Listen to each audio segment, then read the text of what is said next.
Okay, 81B, pod 1. Yeah, but you were in pod 2 when I visited you. Maybe 2, I don't know. Okay, fine. Right, you guys, you are missing band members. It disappoints me rather than angers me. Okay. Create a song challenge or assemble a song. So with you guys, you were already down on your personnel. There was already people missing. You were under a bit more pressure, perhaps, than some of the other guys that had the full complement.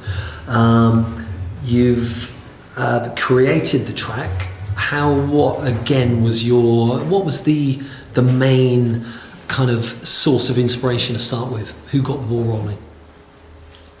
Really, we just sort of looked at the chords, sort of played them, mixed them about in an order.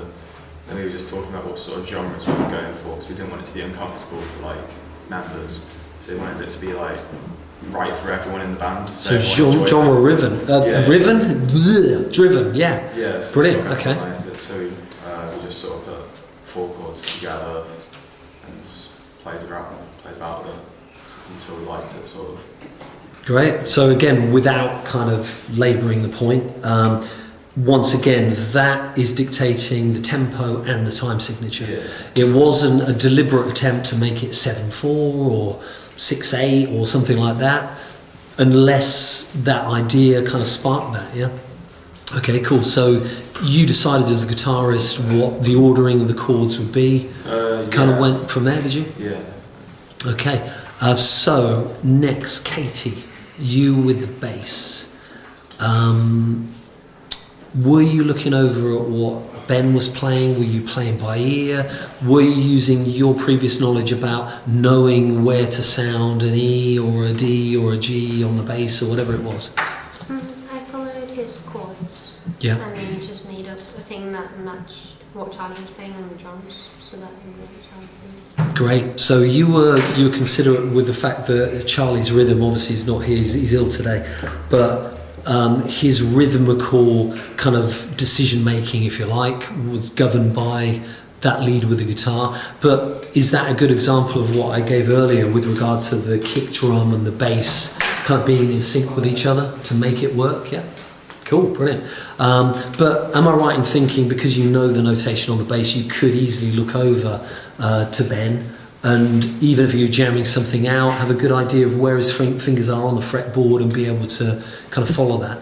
And again, good improvisational skills, guys. You know, it's really invaluable. If you've got someone who can shout out what the chords are to something, or you can just look over. One top tip, if you're looking at a keyboard player, look at the little finger on their left hand. Often that will depict what the root note is. If you're a bass player, you can often look over and be able to play. If you're looking at somebody doing bar chords, looking at where the index finger is falling on that fretboard will dictate perhaps where that root notation is. So they're good few top tips. Sadly, there wasn't the vocal kind of addition, which we'll look at on another day. Due to the missing members of the band on that occasion. But again, I didn't ask these other guys the question, but do you think you use any of the sort of the framework that you've got, maybe in an original arrangement? No, I don't think so. Today we just decided to start from scratch and just do something else, because we weren't really into what we did on the improvisation task. So again, it is something, I mean, looking around, well, particularly more so maybe the other group, I noticed a massive difference in the energy in the room. This was Chiron and Hannah and all those guys. I drummed for them in the morning when Joel wasn't available, and they were all a bit downbeat. They're doing the track "Missing You" by Puff Daddy. None of them really like it, and they're all, "Oh, do we have to do this?"